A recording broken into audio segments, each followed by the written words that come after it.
Hello everyone, this is doctor Jeevesh Yadav. तो most expected 6000 MCQ का जो प्रैक्टिस सेशन है, ठीक है, वो अपन यहाँ पे देख रहे थे और उसी सीरीज़ को ही यहाँ पे अपन कंटिन्यू करते हुए आगे बढ़ते हैं और नेक्स्ट क्वेश्चन की ओर अपन बात करते हैं। तो आज का पहला क्वेश्चन है, निम्नलिखित कथनों में से सही कथन के ऊपर विचार करना है। ओके, पहला कथन बोला गया है, आचार्य वांगभट्ट के अनुसार स्तन्य का प्रमाण 2 अंजलि है। फिर सेकंड कथन बोला गया है, आचार्य सुश्रुत के अनुसार स्तन्य का प्रमाण 2 अंजलि है। तो आपको बताना है दोनों कथन सही हैं, दोनों कथन गलत है, पहला सही दूसरा गलत, पहला गलत दूसरा सही। चैट बॉक्स में आप लोग अपना आंसर दिया करो, ठीक है। यहाँ पर इसका जो आंसर है उस जो मैं फाइनल आंसर बताता हूँ वही फाइनल रहता है, ठीक है। यहाँ पर इसकी जो चीज़ें लिखी रहती हैं उसको आपको नहीं देखना है, क्योंकि मैं प्रॉपरली बताता हूँ, उसके अकॉर्डिंग ही आपको ध्यान रखना है। तो देखो, यहाँ पर तो जो आंसर है वो आपका दोनों कथन सही आएगा, ठीक है, कि वांगभट्ट ने भी 2 अंजलि बताया, सुश्रुत ने भी 2 अंजलि बताया। तो ये तो आपका पहले से ही है, ठीक है। तो 3 आंसर, सॉरी 1 मिनट, नहीं, सुश्रुत ने 2 अंजलि नहीं बोले हैं, वांगभट्ट ने 2 अंजलि बोले हैं, ठीक है। तो वांगभट्ट ने जो है वो 2 अंजलि बोला है, सुश्रुत ने 2 अंजलि नहीं बोला है। तो आंसर क्या आ जाएगा, पहला सही दूसरा गलत, ठीक है। यहाँ पे आंसर क्या आ जाएगा, आपका थर्ड ही आंसर जाएगा। मैच करते चलो अपने अपने आंसर। नाउ नेक्स्ट क्वेश्चन की ओर अपन आगे बढ़ते हैं। फिर तो नेक्स्ट क्वेश्चन है यहाँ पे, अगेन 2 स्टेटमेंट है। पहला स्टेटमेंट बोला गया है, आचार्य सुश्रुत व वांगभट्ट के अनुसार नारी स्तन्य के अभाव में अजा दूध व गोदूध देना चाहिए। सेकंड आपका बोला गया है कि शतावरी को गोदूध के साथ पीसकर पान करने से तथा किंचित उष्ण गोदूध में पिपली चूर्ण मिलाकर पान करने से प्रसूता के स्तन्य की वृद्धि होती है। तो इसका आपको आंसर देना है, कौन सा कथन सही है कौन सा गलत है।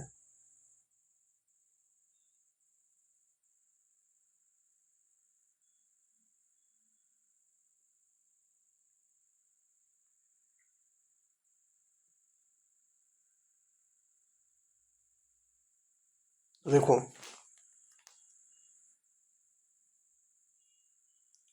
क्या बोला गया है, पहला स्टेटमेंट कि सुश्रुत तथा वांगभट्ट द्वय के अनुसार नारी स्तन्य के अभाव में अजा दूध अथवा गोदूध देना चाहिए। तो बिल्कुल सही है पहला कथन। दूसरा कथन बोला गया है कि शतावरी को गोदूध के साथ पीसकर पान करने से तथा किंचित उष्ण गोदूध में पिपली चूर्ण मिलाकर पान करने से प्रसूता के स्तन्य की वृद्धि होती है। तो ये भी कथन सही है। तो आंसर क्या आ जाएगा, दोनों कथन सत्य है। मैच करते चलो अपने अपने आंसर। नाउ नेक्स्ट क्वेश्चन की ओर आगे बढ़ते हैं। फिर तो नेक्स्ट क्वेश्चन, अगेन 2 स्टेटमेंट यहाँ पे हैं। पहला स्टेटमेंट यहाँ पे आपका दिया गया है, अष्टांग संग्रह ने दंतोत्पत्ति के बाद एक वर्ष के बाद क्रमशः स्तन्यपान का परित्याग तथा पंचमूलकवात में साधित क्षीर का प्रयोग एवं लघु व्रीहण अन्न सेवन कराने की अनुशंसा की है। सेकंड स्टेटमेंट है, स्तन्य अपनयन हेतु स्त्री के स्तनों पर लेप आदि द्वारा विभत्स रूप यानी कि आपका यवक, इसके अलावा अलक्त, सिंदूर आदि का प्रयोग कर शिशु को व्रण आदि दिखाकर स्तनपान में विमुख करने की विधि वर्णित है। शिशु को वर्ण आदि नहीं है, शिशु को यहाँ पे आपका ये है कि स्तन्य उपनयन हेतु स्त्री को स्तनपान पर लेप द्वारा कृत्रिम विभत्स रूप से क्या करना है, यवक, इसके अलावा आपका अलक्त, सिंदूर के द्वारा का प्रयोग शिशु के व्रण आदि दिखाकर स्तनपान विमुख की दिशा में विधि बताया गया है। ये थोड़ा सा सेंटेंस आपका गलत है, यहाँ पे आपका दर्शन शिशु को कराने का निर्देश दिया गया है, ठीक है। यहाँ पे ये विधि वगैरह नहीं है। इनका प्रयोग मतलब इसका जो दर्शन है विभत्स रूप से दर्शन मतलब इनका जो दर्शन है वो शिशु को कराने का निर्देश दिया गया है। ठीक है, ये सुधार लेना इसको, ये दर्शन है यहाँ पर वर्णित है। ठीक है, वर्णित है, क्या है, वर्ण वगैरह नहीं है यहाँ पे, सेंटेंस थोड़ा सा गलत यहाँ पे टाइप हो गया।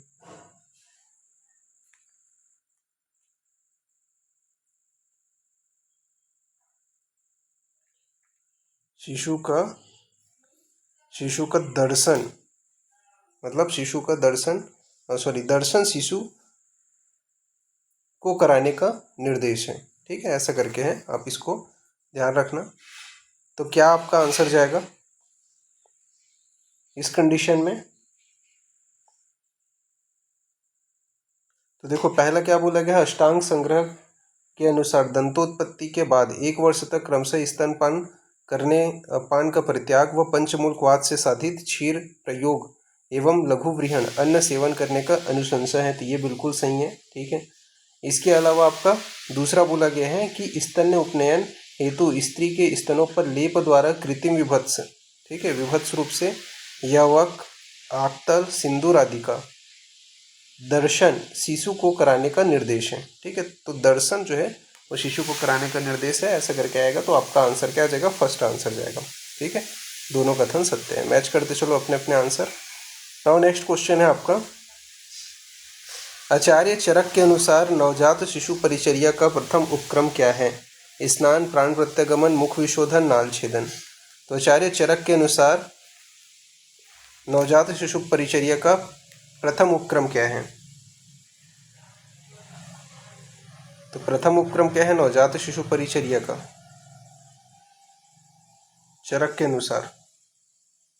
तो प्राण प्रत्यागमन है पहला, प्राण प्रत्यागमन पहला उपक्रम है। ठीक है, तो आंसर क्या जाएगा, सेकंड आंसर जाएगा यहाँ पे, बी आंसर जाएगा यहाँ पे। मैच करते चलो अपने अपने आंसर। नाउ नेक्स्ट क्वेश्चन की ओर आगे बढ़ते हैं फिर। तो नेक्स्ट क्वेश्चन है यहाँ पे आपका बोला गया है कि प्रसव वेदना से पीड़ित नवजात पर सींचन किससे करते हैं? तो प्रसव क्लेश या पीड़ा से, वेदना से पीड़ित जो शिशु है उस पर किस द्रव्य का सेचन करते हैं? बला तैल, कुष्ठ तैल, कटु तैल, राज तैल, बला तैल, कुष्ठ तैल, नारायण तैल, वाथर तैल, किसका सेचन करते हैं प्रसव वेदना से पीड़ित नवजात पर? तो प्रसव वेदना से पीड़ित नवजात पर बला तैल से सींचन करते हैं। ठीक है, पहला ही आंसर जाएगा यहाँ पे। मैच करते चलो अपने अपने आंसर। नाउ नेक्स्ट क्वेश्चन की ओर आगे बढ़ते हैं फिर। तो नेक्स्ट क्वेश्चन है आपका, प्राण प्रत्यागमन में नवजात के किस कान में मंत्र उच्चारण करना चाहिए?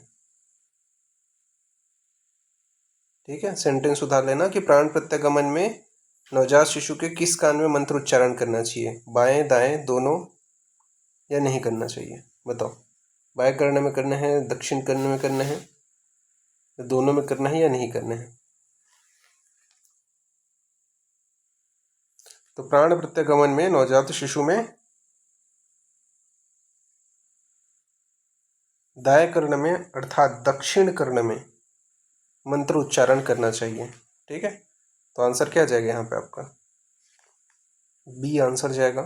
ठीक है, सेकंड। मैच करते चलो अपने अपने आंसर। और नेक्स्ट अपन आगे बढ़ते हैं फिर। तो नेक्स्ट क्वेश्चन है आपका,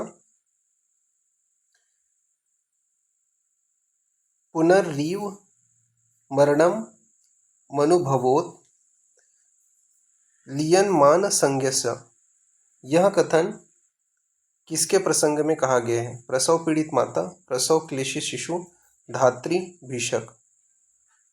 तो पुनर्रीव मरण मनुभवतो लियनमान संज्ञस्य, यह कथन किसके प्रसंग में कहा गया है?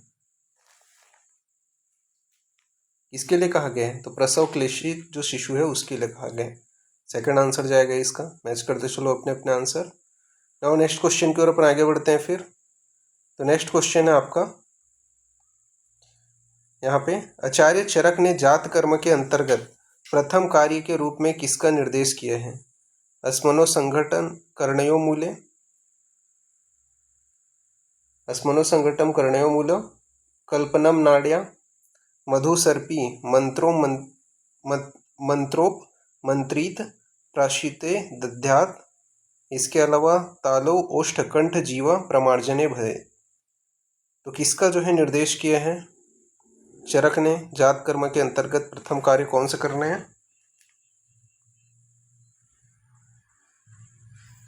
तो प्रथम कार्य जो है मधु सर्पिणे मंत्रो मंत्रिते प्रशितुम दद्यात। ठीक है, यह जो कर्म है वो बोले हैं। तो आंसर क्या आ जाएगा आपका? थर्ड आंसर जाएगा यहाँ पे।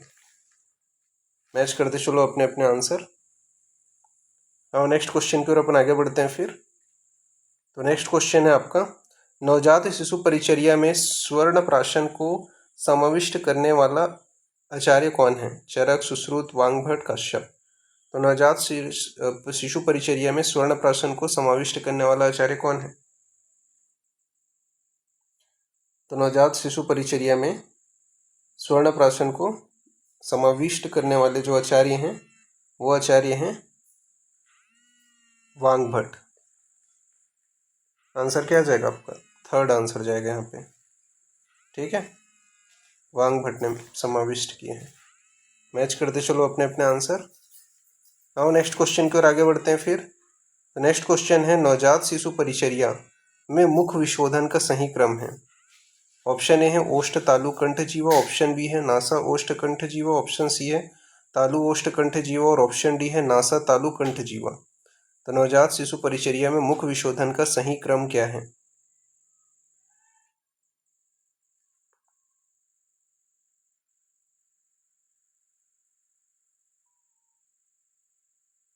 तो क्या करते हैं अपन लोग? तालु ओष्ठ कंठ जीवा।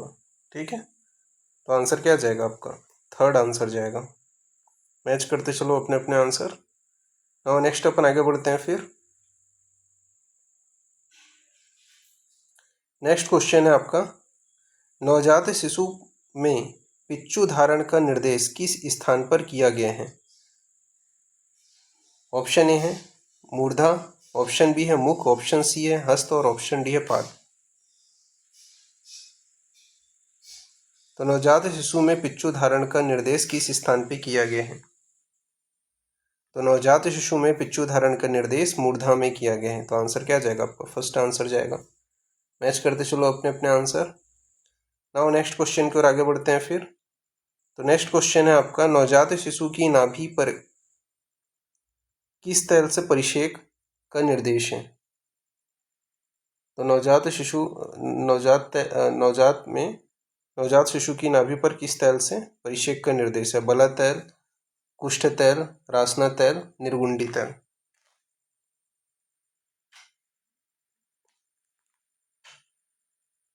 तो नवजात शिशु की नाभि पर कुष्ठ तैल से परिषेक का निर्देश है। किससे? कुष्ठ तैल से परिषेक का निर्देश है। तो आंसर क्या आ जाएगा? सेकंड आंसर जाएगा यहाँ पे। ठीक है, मैच करते चलो अपने अपने आंसर।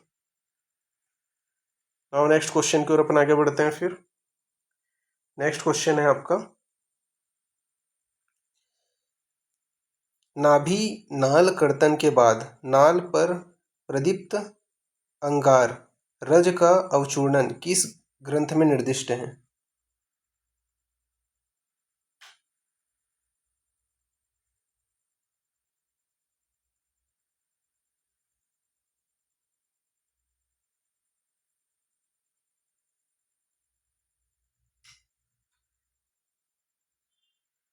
चरक संहिता, सुश्रुत संहिता, अष्टांग संग्रह, अष्टांग हृदय। एक्चुअली में ये लिखा सेंटेंस ये है कि नाभिनाल कर्तन के बाद नाल पर प्रदीप्त अंग आकार रज अवचूर्णन कहाँ निर्दिष्ट है? ठीक है, ये सेंटेंस है। तो किसमें निर्दिष्ट है? तो अष्टांग संग्रह में निर्दिष्ट है। ठीक है, तो आंसर क्या आ जाएगा आपका? थर्ड आंसर जाएगा यहाँ पे। मैच करते चलो अपने अपने आंसर। नाउ नेक्स्ट क्वेश्चन है आपका, अष्टांग संग्रह के अनुसार नाभि नाल कितने दिन में सूख कर गिर जाते हैं? 5 दिन, 7 दिन, 10 दिन, 14 दिन। तो नाभिनाल जो है वो कितने दिन में, 5 दिन में सूख करके गिर जाता है। ठीक है, तो आंसर क्या आ जाएगा, अष्टांग संग्रह के अनुसार नाभिनाल कितने दिन में सूख करके गिर जाते हैं, 5 दिन में जो है वो नाभिनाल जो है वो सूख करके गिर जाता है। तो आंसर क्या आ जाएगा आपका, यहाँ पे फर्स्ट आंसर जाएगा। ठीक है, मैच करते चलो अपने अपने आंसर। और नेक्स्ट अपन आगे बढ़ते हैं फिर। तो नेक्स्ट क्वेश्चन है आपका, गर्भोदक वमन हेतु सैंधव सर्पी व सैंधव वचा सर्पी का निर्देश किस आचार्य ने किए हैं, चरक सुश्रुत, चरक वांगभट, वांगभट सुश्रुत, वांगभट चरक। तो गर्भोदक वमन हेतु सैंधव सर्पी व सैंधव वचा सर्पी का निर्देश क्रमशः किस आचार्य ने किया है, तो चरक तथा वांगभट ने किया है। गर्भोदक वमन हेतु सैंधव सर्पी, सैंधव वचा सर्पी का निर्देश किसने किया है, तो चरक वांगभट ने किया है। तो आंसर क्या जाएगा, सेकंड आंसर जाएगा। यहाँ पे मैच करते चलो अपने अपने आंसर।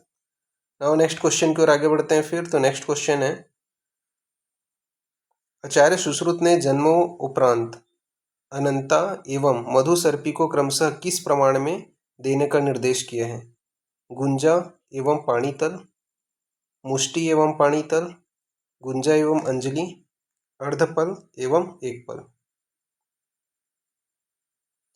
तो आचार्य सुश्रुत ने जन्मों उपरांत अनंता एवं मधु सर्पी को क्रमशः किस प्रमाण में देने का निर्देश दिया है,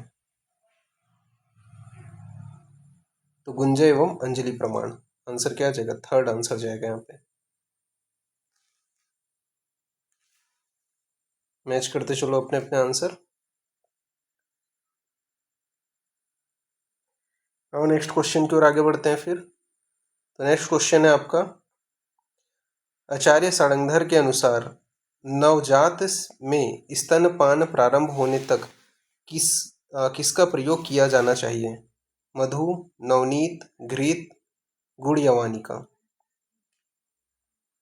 तो आचार्य सारंगधर के अनुसार नवजात में स्तनपान प्रारंभ करने तक डैश किसका प्रयोग किया जाना चाहिए,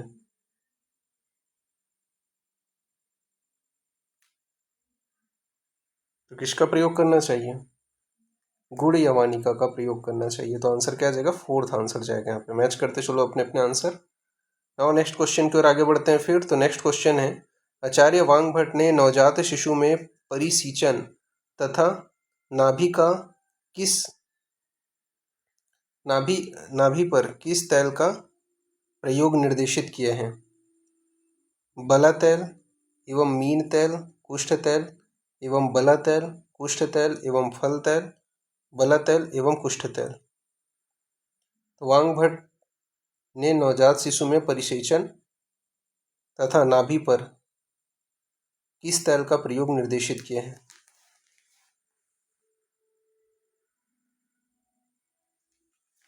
तो आपका बला तैल एवं कुष्ठ तैल का निर्देशित किया है। तो आंसर क्या जाएगा, फोर्थ आंसर जाएगा। यहाँ पे मैच करते चलो अपने अपने आंसर। नाउ नेक्स्ट क्वेश्चन है आपका, आयुर्वेदीय ग्रंथों के अनुसार नाभिनाल का सामान्यतः कितने दिनों में पात होते हैं, ठीक है, 5 दिन, 7 दिन, 6 दिन, 8 दिन, कितने दिन में पात होते हैं, ये तो आंसर आपका रिपीटेड है, 5 दिन में होता है। ठीक है, क्वेश्चन आपका रिपीटेड है एक हिसाब से। नेक्स्ट अपन आगे बढ़ते हैं फिर। तो नेक्स्ट क्वेश्चन है आपका, प्रतिदिन शिशु में कर्ण पिच्चू का निर्देश किस आचार्य ने किए हैं, तो प्रतिदिन कर्ण पिच्चू का जो निर्देश है वो किस आचार्य ने किया है, चरक, सुश्रुत, वांगभट, कश्यप। किस आचार्य ने किया है, तो आचार्य वांगभट ने किया है। ठीक है, आंसर क्या जाएगा आपका, वांगभट। थर्ड आंसर जाएगा यहाँ पे, प्रतिदिन जो है पिच्चू, कर्ण पिच्चू का निर्देश किया है। ठीक है, नेक्स्ट अपन आगे बढ़ते हैं फिर। तो नेक्स्ट क्वेश्चन है आपका, यहाँ पे श्लोक दिया गया है, बोला गया है, वर्ष संवत सते बाहम कुमार न दश्येत दीप दीपमातप अग्निश्य रूप मन्यस्य भारुष, यह संदर्भ किस ग्रंथ का है? 1 वर्ष के बालक के लिए यह जो है ग्रंथ किस ग्रंथ में बोला गया है, ये आपको बताना है। चरक शरीर, सुश्रुत शरीर, अष्टांग संग्रह, कश्यप संहिता।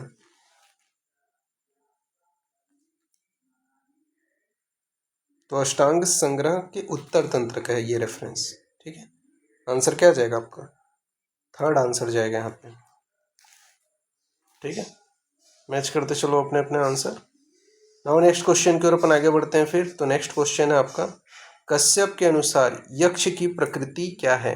सात्विक प्रकृति, तामसिक प्रकृति, राजसिक प्रकृति, कोई नहीं। तो कश्यप के अनुसार यक्ष की प्रवृत्ति क्या है, प्रकृति क्या है? तो कश्यप के अनुसार यक्ष की प्रवृत्ति कैसी होती है? राजसिक प्रकृति की होती है। आंसर क्या जाएगा? 3rd आंसर जाएगा। ठीक है, मैच करते चलो अपने अपने आंसर। 3rd आंसर जाएगा यहाँ पे, राजसिक प्रकृति की होती है यक्ष की प्रकृति।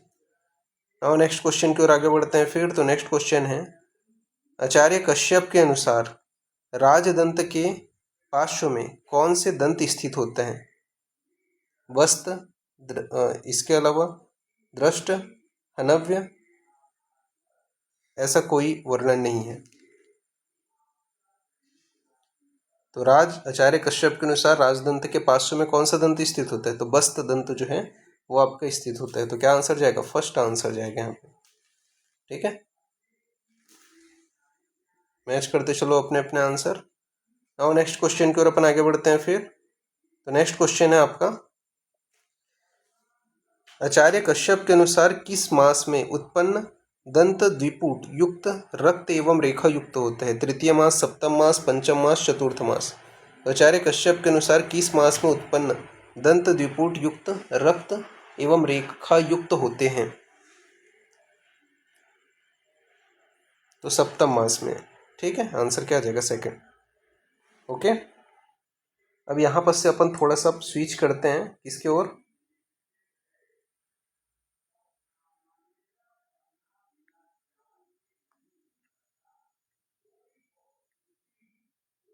इसके ओर अपन स्विच करते हैं। तो थोड़ा सा वो रिसर्च की ओर, क्योंकि अपन थोड़ा सा मिक्स करके ही पढ़ रहे हैं, रिसर्च एंड जीके। तो उसके ऊपर अपन थोड़ा सा वो क्वेश्चंस को अपन यहाँ पर से लेते हैं। कौन से वो क्वेश्चन है रिसर्च एंड जीके के?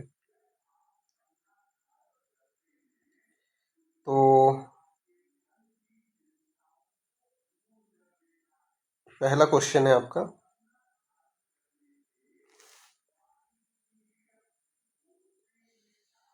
Identify causes of a problem and possible solution to a problem is diagnostic study, action study, pilot study, field study. इसका आंसर आपको देना है।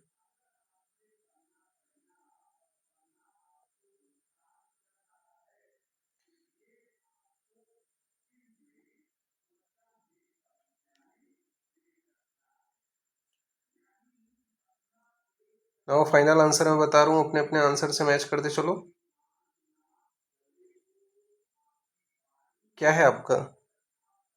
Identify causes of a problem and possible solution to a problem is diagnostic study. ठीक है, answer क्या जाएगा? 1st answer जाएगा इसका। मैच करते चलो अपने अपने आंसर। नाउ नेक्स्ट क्वेश्चन की ओर अपन आगे बढ़ते हैं फिर। तो नेक्स्ट क्वेश्चन है आपका,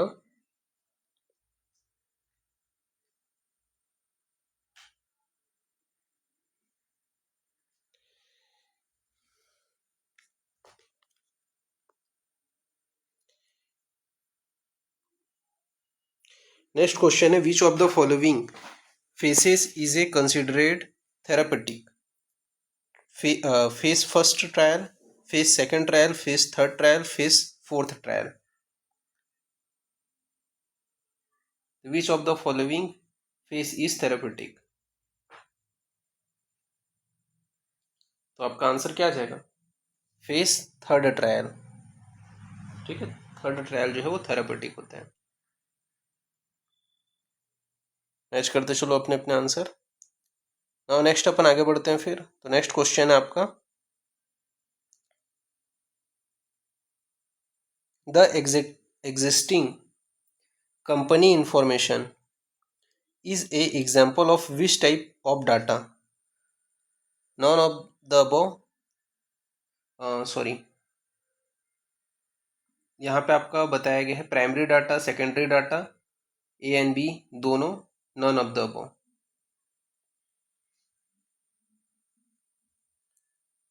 तो the existing company information is an example of which type of data? तो ये जो है आपका सेकेंडरी डाटा का एग्जाम्पल है, ठीक है। मैच करते चलो अपने अपने आंसर, सेकेंडरी डाटा। और नेक्स्ट क्वेश्चन की ओर आगे बढ़ते हैं फिर। तो नेक्स्ट क्वेश्चन है, अरे यार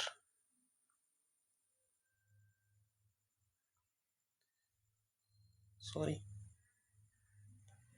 नेक्स्ट क्वेश्चन है आपका, कहाँ पे थे अपन, प्राइमरी डाटा सेकेंडरी डाटा हो गया, ठीक है,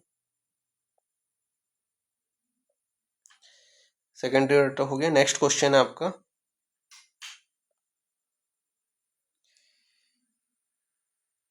what are the core element of research process? Option A है गैदरेड, इसके अलावा कंक्लूजन, बिब्लियोग्राफी, ऑप्शन बी है introduction, literature review, research methodology, result, decision and conclusion, option third है research plan, research data analysis reference, option D है introduction, data collection, data analysis, conclusion and recommendation. तो कौन से आपका core element research process के? तो data collection, data element, sorry data analysis, conclusion and recommendation, ये आपके क्या है, कोर एलिमेंट है। तो आंसर क्या आ जाएगा आपका फोर्थ, यहाँ पे कौन सा है, इंट्रोडक्शन हो गया, ठीक है। क्या क्या आ जाएगा, इंट्रोडक्शन, डाटा,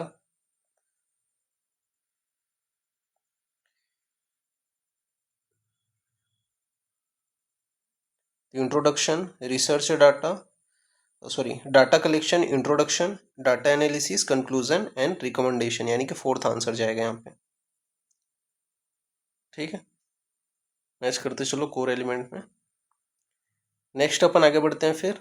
तो नेक्स्ट क्वेश्चन है आपका,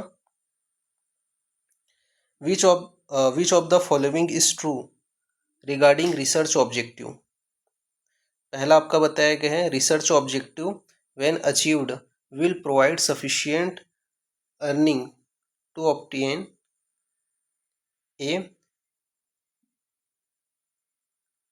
रीजनेबल रिटर्न, ठीक है। तो ये पहला ऑप्शन है। दूसरा ऑप्शन यहाँ पे बताया गया है research objective when achieve provide the information necessary to solve the problem. Third है research objective when obtained will ensure the viability of the marketing research department। And fourth option है यहाँ पे research objective are seldom achieved but should be started as goals to be sought।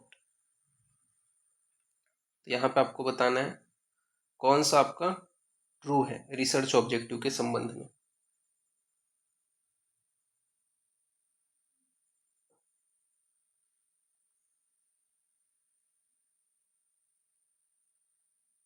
तो research objective क्या है, तो research objective when achieve provide the information necessary to solve the problem, ठीक है, वो क्या है आपका रिसर्च ऑब्जेक्टिव। तो आंसर क्या आ जाएगा यहाँ पे, ट्रू कथन सेकंड, ठीक है। मैच करते चलो अपने अपने आंसर। नाउ नेक्स्ट क्वेश्चन की ओर अपन आगे बढ़ते हैं फिर। तो नेक्स्ट क्वेश्चन है,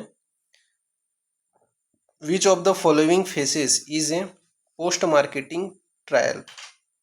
phase third, phase fourth, phase second trial and phase first trial. इसका आंसर आपको देना है विच of the following faces is a post marketing trial.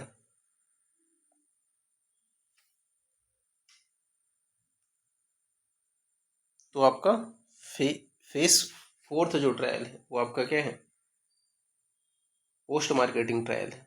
तो आंसर क्या आ जाएगा यहाँ पे, बी आंसर जाएगा। मैच करते चलो अपने अपने आंसर। नाउ नेक्स्ट क्वेश्चन की ओर अपन आगे बढ़ते हैं फिर। तो नेक्स्ट क्वेश्चन है आपका,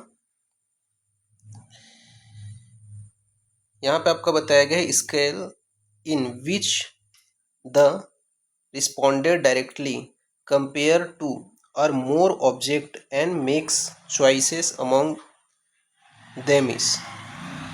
पहला आपका बोला गया है rating scale, ranking scale, graphic scale, none of this. इसका आंसर आपको देना है।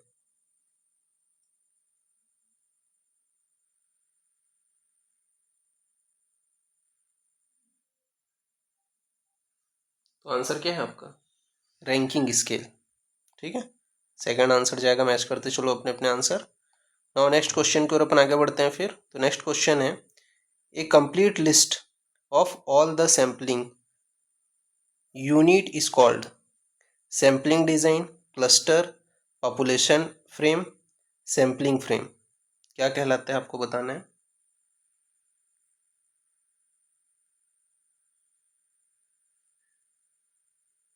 तो सैम्पलिंग फ्रेम कहलाता है। ठीक है, आंसर क्या आ जाएगा आपका, सैम्पलिंग फ्रेम। ठीक है, फोर्थ आंसर जाएगा। मैच करते चलो अपने अपने आंसर। और नेक्स्ट क्वेश्चन की ओर अपन आगे बढ़ते हैं फिर। तो नेक्स्ट क्वेश्चन है यहाँ पे,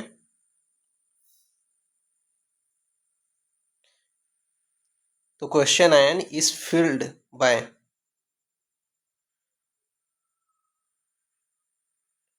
तो किसके द्वारा filled, enumerator, responded, everybody, none of the above. Questionnaire is filled by, बताओ।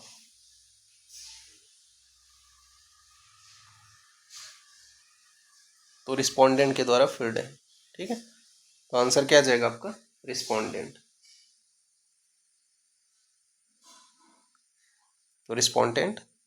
ठीक है, सेकंड आंसर जाएगा। मैच करते चलो अपने अपने आंसर। नाउ नेक्स्ट क्वेश्चन की ओर अपन आगे बढ़ते हैं फिर।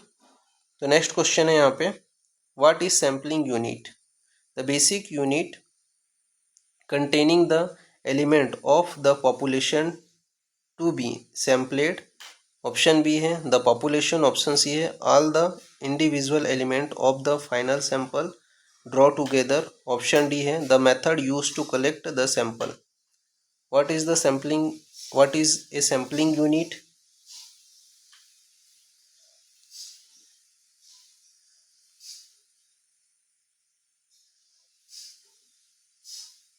तो the basic unit containing the element of the population to be sampled। तो आंसर क्या आ जाएगा, फर्स्ट आंसर जाएगा यहाँ पे। मैच करते चलो अपने अपने आंसर। और नेक्स्ट क्वेश्चन की ओर अपन आगे बढ़ते हैं फिर। तो नेक्स्ट क्वेश्चन है आपका,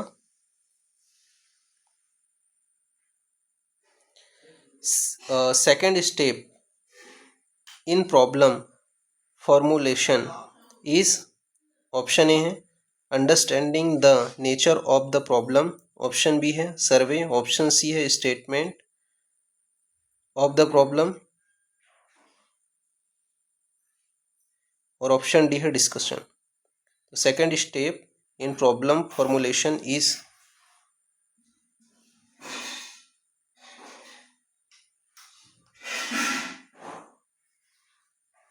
तो understanding the nature of the problem. ठीक है, आंसर क्या आ जाएगा, फर्स्ट आंसर जाएगा यहाँ पे। मैच करते चलो अपने अपने आंसर। और नेक्स्ट क्वेश्चन की ओर अपन आगे बढ़ते हैं फिर। तो नेक्स्ट क्वेश्चन है आपका, what does the longitudinal design mean, sorry what does the term longitudinal design mean. ठीक है, तो इसका मतलब क्या है लॉन्गिट्यूडनल डिजाइनिंग का। ऑप्शन ए है a study completed for away from where the researcher live, option B है a study which is very long to read, option C है a study with two two contrasting cases, और option D है a study completed over A distinct period of the time to map changes in social.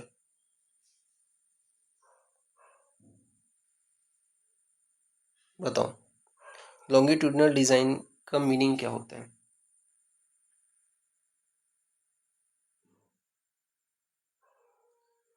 तो study completed over the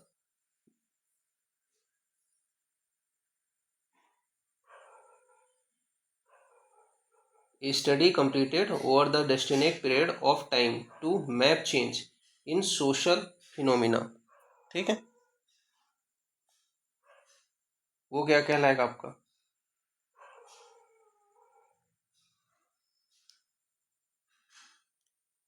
longitudinal designing कहलाएगा। ठीक है, fourth answer जाएगा यहाँ पे। Match करते चलो अपने अपने आंसर।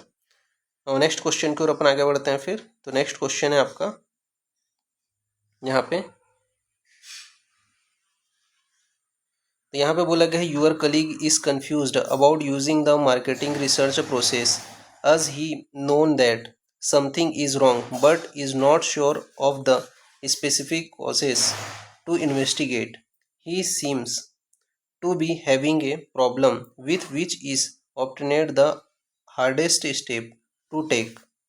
ऑप्शन ए है defining the problem and research objective, option B है selecting a research agency, option C है डेवलपिंग द रिसर्च प्लान, और ऑप्शन डी है डिटरमाइनिंग ए रिसर्च अप्रोच। तो इसका आंसर आपको देना है।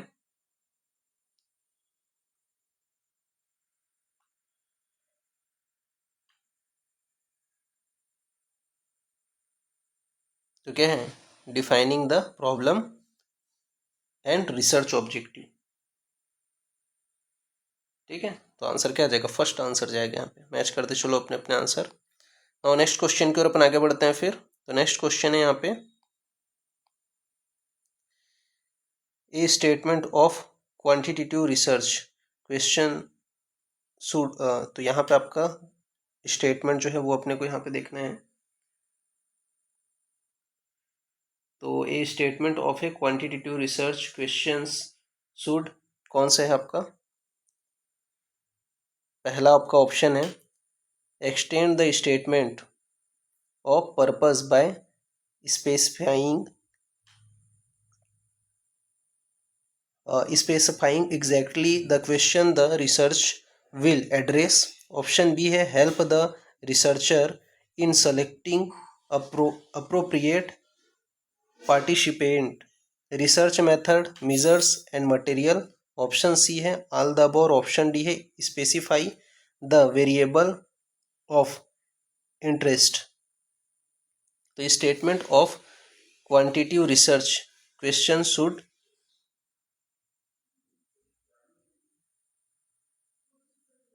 तो आंसर क्या आ जाएगा आपका? All the above. ठीक है,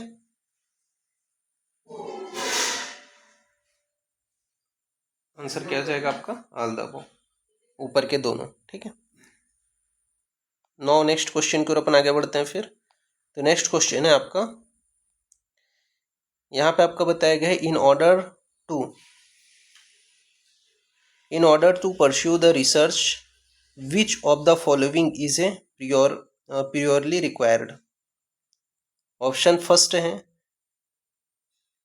deciding about the data analysis procedure, option B है developing a research design, option C है formulating a research question, option D है फार्मुलेटिंग ए रिसर्च हाइपोथेसिस।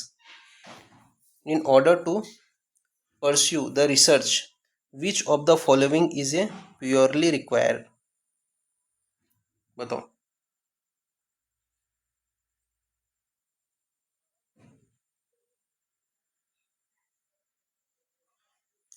तो फॉर्मुलेटिंग ए रिसर्च क्वेश्चन। ठीक है, आंसर क्या जाएगा? थर्ड आंसर जाएगा। मैच करते चलो अपने अपने आंसर। और नेक्स्ट क्वेश्चन की ओर अपन आगे बढ़ते हैं फिर। तो नेक्स्ट क्वेश्चन है यहाँ पे सर्वे is a study dash study, fact finding, systemic, analytic, descriptive. किस प्रकार की स्टडी है सर्वे?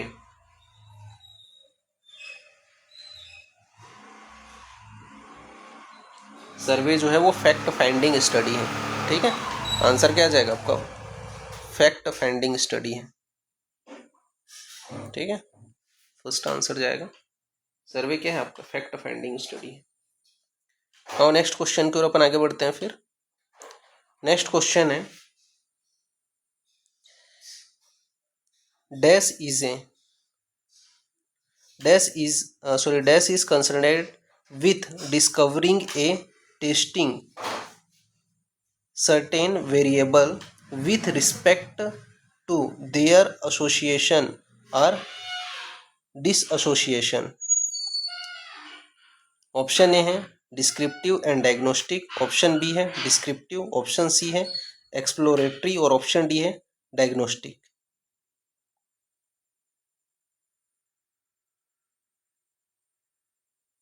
तो आंसर क्या आ जाएगा आपका, डायग्नोस्टिक, ठीक है। मैच करते चलो अपने अपने आंसर। और नेक्स्ट क्वेश्चन की ओर अपन आगे बढ़ते हैं फिर। तो नेक्स्ट क्वेश्चन है आपका, one of the term give below is defined as a bundle of meanings or characteristic associated with certain event, objective, condition, situation and the like। Option A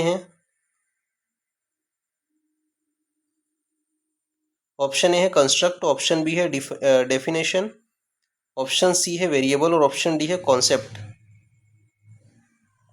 इसका आंसर देना आपको।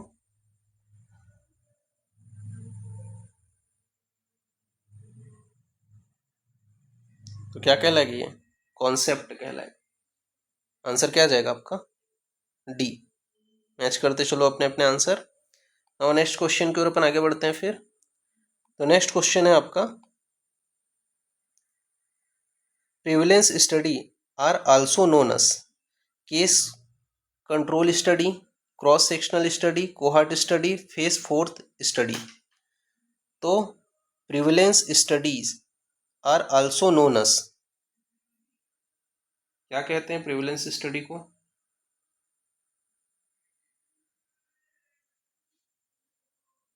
तो प्रिविलेंस स्टडी को cross sectional study कहा जाता है। तो answer क्या जाएगा आपका, सेकंड आंसर जाएगा। मैच करते चलो अपने अपने आंसर। और नेक्स्ट क्वेश्चन की ओर अपन आगे बढ़ते हैं फिर। तो नेक्स्ट क्वेश्चन है आपका यहाँ पे, in the process of conducting research formulation of hypothesis is followed by collection of data, selection of research tools, statement of objective, analysis of data। इसका आंसर आपको देना है।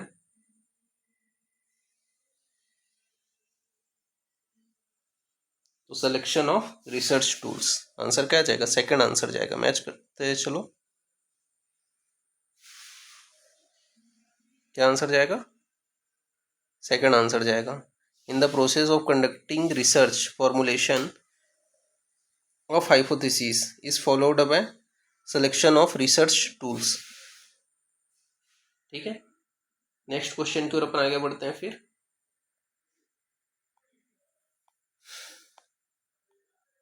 नेक्स्ट क्वेश्चन है आपका, dash the dash scale measurement has a natural zero, interval, ratio, ordinal, nominal.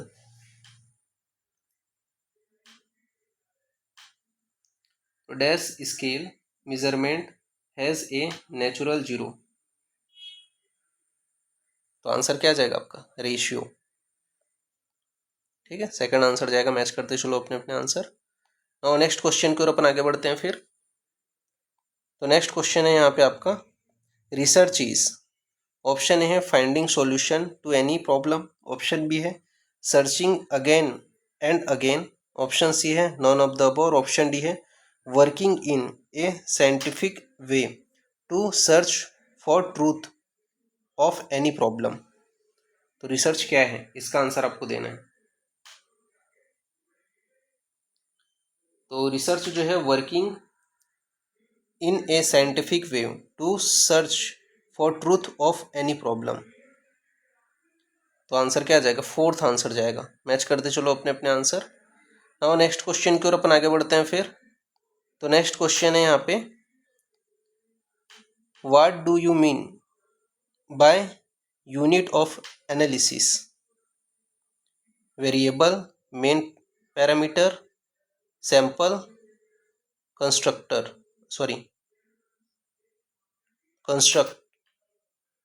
क्या कहलाएगा? What do you mean by unit of analysis?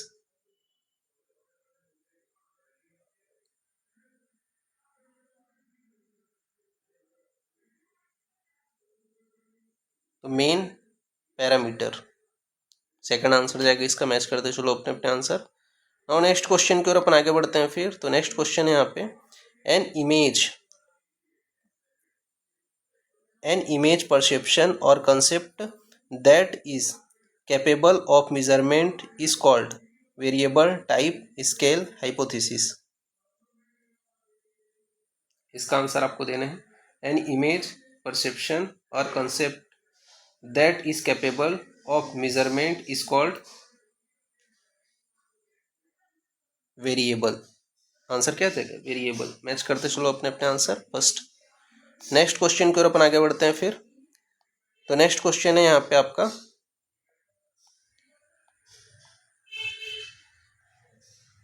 Dash is a substance of A dash. Option A है parameter, static, option B है sample, population, option C है population sample, option D है static parameter.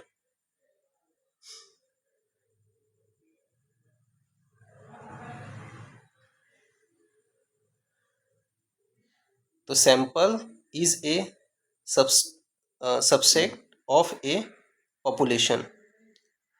तो क्या है आपका, sample is a subset of A population. तो answer क्या आ जाएगा आपका? बी आंसर जाएगा, सेकंड आंसर जाएगा यहाँ पे। मैच करते चलो अपने अपने आंसर। नाउ नेक्स्ट क्वेश्चन की ओर अपन आगे बढ़ते हैं फिर। तो नेक्स्ट क्वेश्चन है आपका, तो यहाँ पे आपका बोला गया है, in a survey there is an, तो यहाँ पे आपका बोला गया है, in a survey there is an enumerator and a, option A है गाइड, ऑप्शन बी है सुपरविजर, ऑप्शन सी है रिस्पोंडेंट और ऑप्शन डी है मैसेंजर।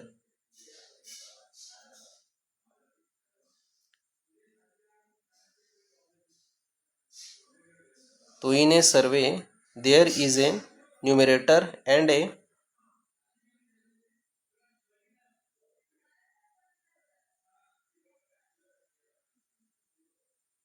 क्या कहलाएगा आपका? रिस्पोंडेंट कहलाएगा। थर्ड आंसर जाएगा। मैच करते चलो अपने अपने आंसर। नाउ नेक्स्ट क्वेश्चन की ओर अपन आगे बढ़ते हैं फिर। Which of the following is not a method of research? Observation, historical, फिजियोफिकल, सर्वे,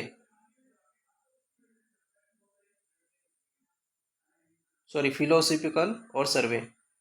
which of the following is not method of research? तो फिलोसॉफिकल जो है वो आपका रिसर्च का मेथड नहीं है। ठीक है, आंसर क्या जाएगा आपका? थर्ड आंसर जाएगा। मैच करते चलो अपने अपने आंसर। और नेक्स्ट क्वेश्चन की ओर अपन आगे बढ़ते हैं फिर। तो नेक्स्ट क्वेश्चन है, random sampling is also called. Option A है प्रोस्पेक्ट सैम्पलिंग, ऑप्शन बी है अवेलेबिलिटी सैम्पलिंग, ऑप्शन सी है प्रोबेबिलिटी सैम्पलिंग, ऑप्शन डी है प्रोबेशन सैम्पलिंग। तो रैंडम सैम्पलिंग को और क्या किस नाम से जाना जाता है?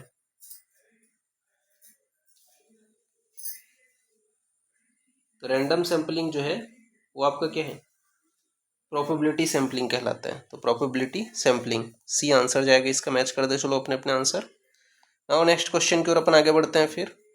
तो नेक्स्ट क्वेश्चन है आपका, concept is of two types. Option है concrete and coherent, option B है none of the above, option C है अब्स्ट्रैक्ट एंड कॉन्क्रीट, और ऑप्शन डी है ऑब्स्ट्रैक्ट एंड कोहेरेंट। तो concept is of two type, कौन से हैं टू टाइप?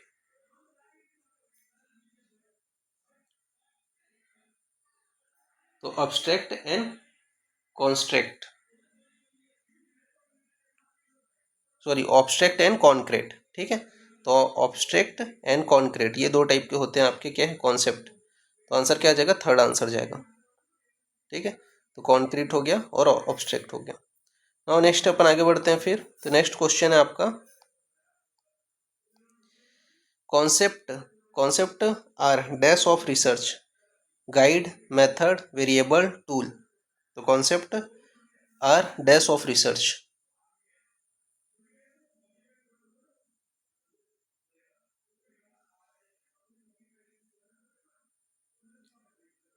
तो टूल्स हैं, ठीक है। Concept are tools of research, ठीक है। फोर्थ आंसर जाएगा यहाँ पे, concept are tools of research, ठीक है। मैच करते चलो अपने अपने आंसर। नाउ नेक्स्ट क्वेश्चन की ओर अपन आगे बढ़ते हैं। तो नेक्स्ट क्वेश्चन है आपका wrong question is a example of secondary collection problem, A and B both, primary data collection problem, none of the above. तो wrong question an is a example of, तो रॉन्ग क्वेश्चन एन किसका example है? तो wrong question an आपका primary data collection problem है, ठीक है। तो प्राइमरी डाटा कलेक्शन प्रॉब्लम कौन सा आपका रॉन्ग क्वेश्चन एन है। तो आंसर क्या जाएगा यहाँ पे आपका? सी आंसर जाएगा, ठीक है। मैच करते चलो अपने अपने आंसर। नेक्स्ट क्वेश्चन की ओर अपन आगे बढ़ते हैं फिर। तो नेक्स्ट क्वेश्चन है आपका the first purpose of a survey is to evolution, option B है, रिटेंशन, ऑप्शन सी है, प्रोवाइड इंफॉर्मेशन, और ऑप्शन डी है डिस्क्रिप्शन। तो the first purpose of a survey is to, क्या आ जाएगा इसका आंसर? The first purpose of the survey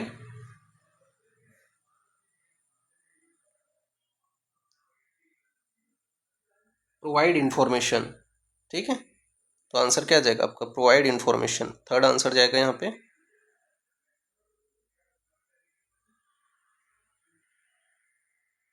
first purpose of a survey is to provide information. और नेक्स्ट क्वेश्चन के ऊपर आगे बढ़ते हैं फिर। तो नेक्स्ट क्वेश्चन है आपका what are the condition in which type first error occur. Option A है both the null hypothesis as well as alternative hypothesis are rejected.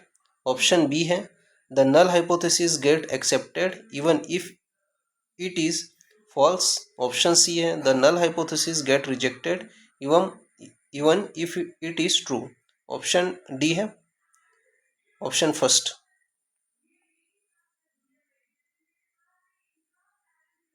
बताओ टाइप फर्स्ट एरर, तो the null hypothesis get rejected even if it is true, ठीक है। Answer क्या जाएगा? Third answer जाएगा इसका। Match करते चलो अपने अपने आंसर। नाउ नेक्स्ट क्वेश्चन की ओर अपन आगे बढ़ते हैं फिर। तो नेक्स्ट क्वेश्चन है questions in which only two alternative are possible are called, क्या कहलाता है वो? Dichotomous question, multiple choice question, open ended question, structured question, क्या कहलाते हैं?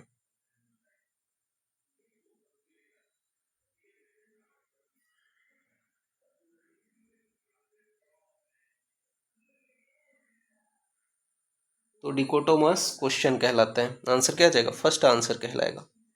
मैच करते चलो अपने अपने आंसर। नाउ नेक्स्ट क्वेश्चन है यहाँ पे what is the full form of ICMR। International committee of medical research, Indian committee of medical research, international centre of medical research, international council of medical research. ICMR का full form क्या है?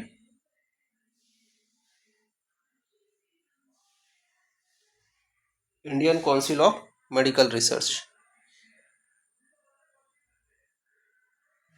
Indian council of medical research है, ठीक है, Indian council of medical research. Fourth answer जाएगा। Match करते चलो अपने अपने आंसर। नाउ नेक्स्ट क्वेश्चन की ओर आगे बढ़ते हैं फिर। तो नेक्स्ट क्वेश्चन है आपका,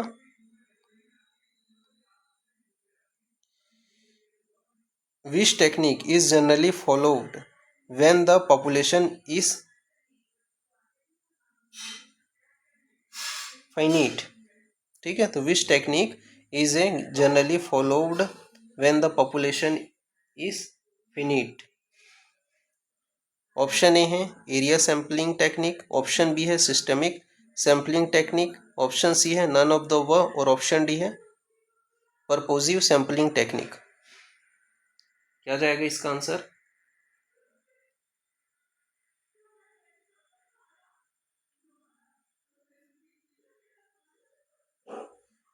तो सिस्टमिक सैम्पलिंग टेक्निक, ठीक है, सेकंड आंसर जाएगा। मैच करते चलो अपने अपने आंसर।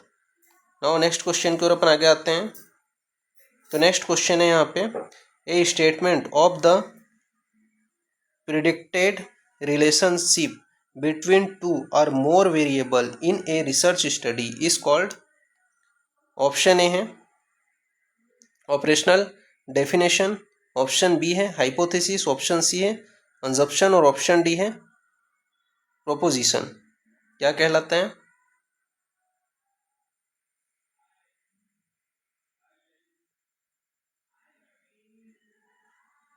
तो हाइपोथेसिस कहलाता है। आंसर क्या जाएगा? सेकंड आंसर जाएगा। मैच करते चलो अपने अपने आंसर।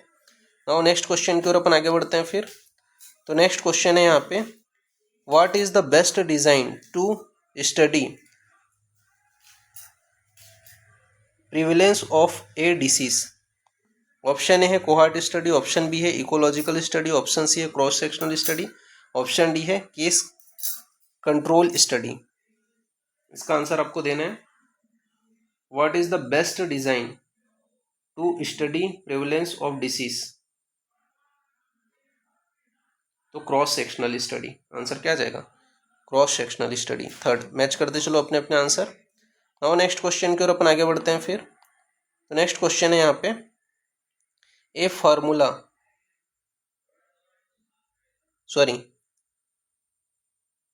तो a formal document that present the research objective design of achieving this objectives and the expected outcome deliverable of the study is called research design, research hypothesis, research proposal, research report. क्या कहलाएगा? इसका आपको answer देना है।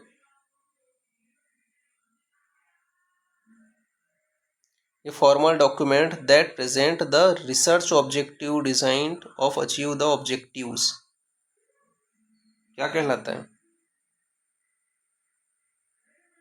तो research proposal कहलाता है। Answer क्या जाएगा आपका? थर्ड आंसर जाएगा। मैच करते चलो अपने अपने आंसर। नाउ नेक्स्ट क्वेश्चन की ओर अपन आगे बढ़ते हैं फिर। तो नेक्स्ट क्वेश्चन है, हाउ टू जज the depth of any research. Option first है by research title, option B है by research objective, option C है by total expenditure on research, option C है by research duration. How to जज the depth of any research.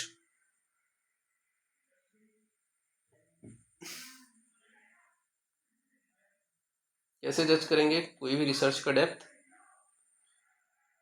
तो bye research objectives, ठीक है। तो answer क्या आ जाएगा? सेकंड आंसर जाएगा। मैच करते चलो अपने अपने आंसर। नाउ नेक्स्ट क्वेश्चन की ओर अपन आगे बढ़ते हैं फिर। तो नेक्स्ट क्वेश्चन है यहाँ पे, विच of the following is not a non random sampling method. Option A है कन्वेंस सैम्पलिंग, ऑप्शन बी है एक्सीडेंटल सैम्पलिंग, ऑप्शन सी है क्वार्टर सैम्पलिंग और ऑप्शन डी है क्लस्टर सैम्पलिंग। तो कौन सा जो है वो नॉन रैंडम सैम्पलिंग का मेथड नहीं है।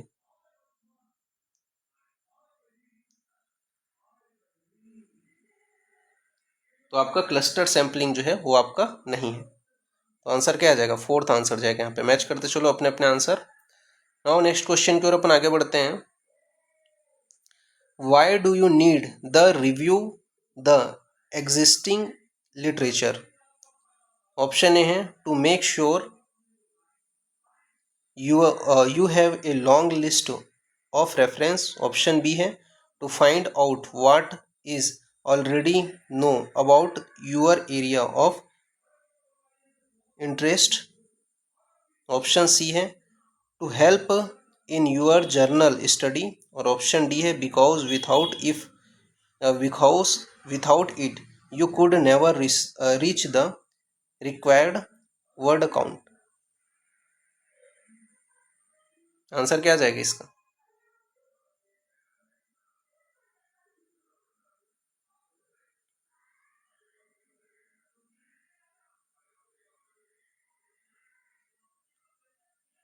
to find out what is already know about your area of interest. तो आंसर क्या आ जाएगा, सेकंड आंसर जाएगा यहाँ पे। मैच करते चलो अपने अपने आंसर। नाउ नेक्स्ट क्वेश्चन की ओर अपन आगे बढ़ते हैं फिर। तो नेक्स्ट क्वेश्चन है आपका, which one is called non probability sampling? Systemic sampling, stratified random sampling, quarter sampling, cluster sampling? कौन सा है आपका?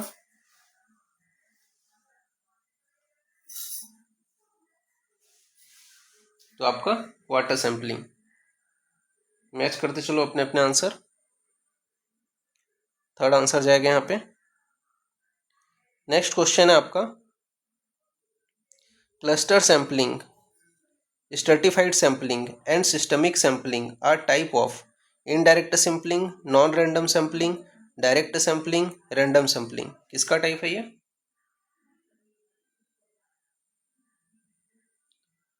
तो ये जो है रैंडम सैम्पलिंग का टाइप है। मैच करते चलो अपने अपने आंसर। फोर्थ आंसर जाएगा। नाउ नेक्स्ट क्वेश्चन की ओर अपन आगे बढ़ते हैं फिर। तो नेक्स्ट क्वेश्चन है यहाँ पे, when one examiner sorry when one examines the entire population,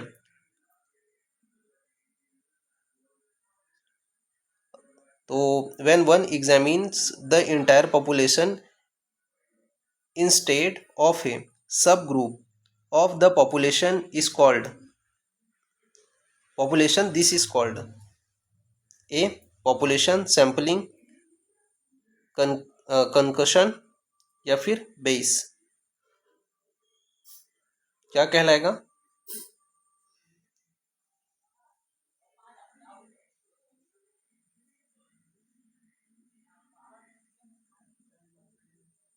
When one examine the entire population instead of subgroup of the population, this is called a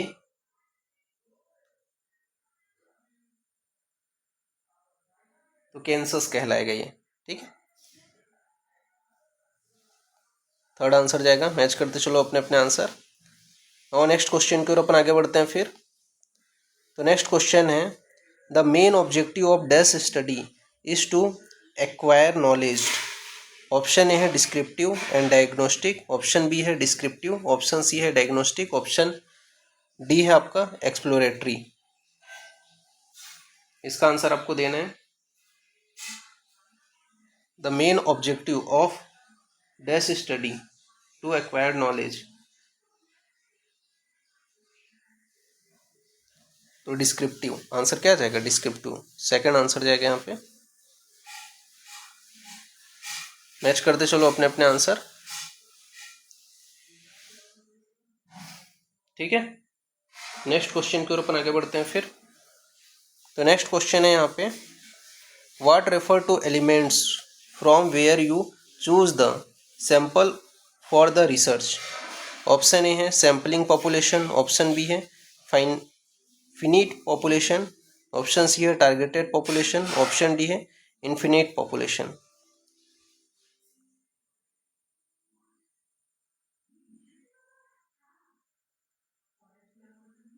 तो क्या कहलाएगा, टारगेट पॉपुलेशन। ठीक है, टारगेट पॉपुलेशन आंसर जाएगा, third answer जाएगा यहाँ पे। Match करते चलो अपने अपने आंसर। नेक्स्ट क्वेश्चन की ओर अपन आगे बढ़ते हैं फिर। तो नेक्स्ट क्वेश्चन है यहाँ पे, choose the correct option regarding the sampling method. Option A है it help in determining sampling error. Option B है the sample is the population's part. Option C है all this option are correct. Option D है sampling save money time and energy. इसका answer आपको देना है।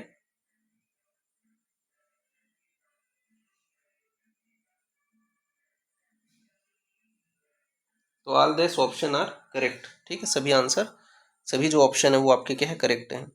Match करते चलो, क्या आंसर जाएगा, थर्ड आंसर जाएगा। नाउ नेक्स्ट क्वेश्चन की ओर अपन आगे बढ़ते हैं फिर।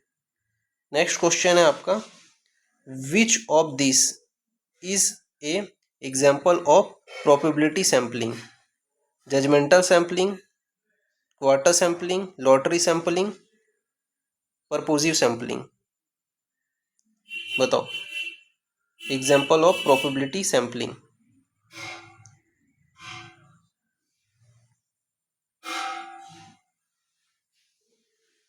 लॉटरी जो मेथड है वो क्या है, प्रोबेबिलिटी सैम्पलिंग का एग्जाम्पल है। तो आंसर क्या आ जाएगा, थर्ड आंसर जाएगा यहाँ पे। मैच करते चलो अपने अपने आंसर। नाउ नेक्स्ट क्वेश्चन की ओर अपन आगे आते हैं। तो नेक्स्ट क्वेश्चन है, what do you understand by probability sampling. Option A है तो bivariate analysis, univariated analysis, multiple choice, random sampling. इसका आंसर आपको देना है।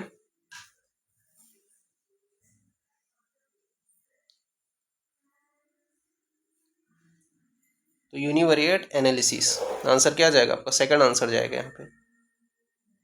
ठीक है, मैच करते चलो अपने अपने आंसर।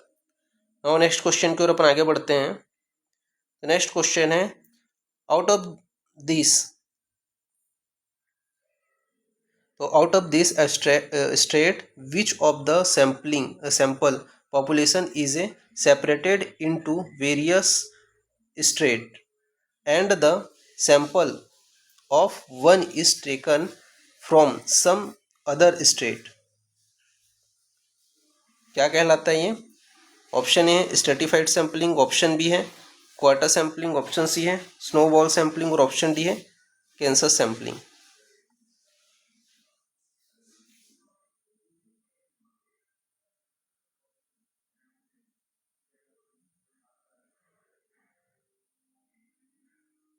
तो स्ट्रेटिफाइड सैम्पलिंग कहलाएगा, फर्स्ट आंसर जाएगा इसका। क्या कहलाएगा, स्ट्रेटिफाइड सैम्पलिंग। और नेक्स्ट क्वेश्चन की ओर अपन आगे बढ़ते हैं फिर। तो नेक्स्ट क्वेश्चन है आपका, out of this which is not A probability sampling. Stratified sampling, quarter sampling, simple sampling, random sampling, cluster sampling.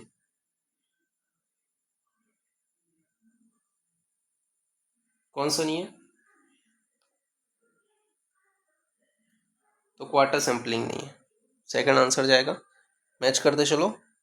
Now next question की ओर अपन आगे बढ़ते हैं। तो नेक्स्ट क्वेश्चन है, one of this member of the population is known as the group. Option A है group, family, option B है, option C है एलिमेंट और ऑप्शन डी है डाटा। तो one of the member of the population is known as the, क्या कहलाते हैं।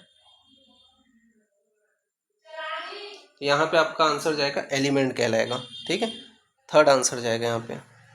Okay, तो यहाँ पे अभी के लिए हम लोग इतना ही क्वेश्चन यहाँ पे करते हैं। ठीक है, नेक्स्ट जो क्लास होगा उसमें अपन आगे का कंटिन्यूशन करेंगे। तो अभी के लिए इतना ही। Thank you class.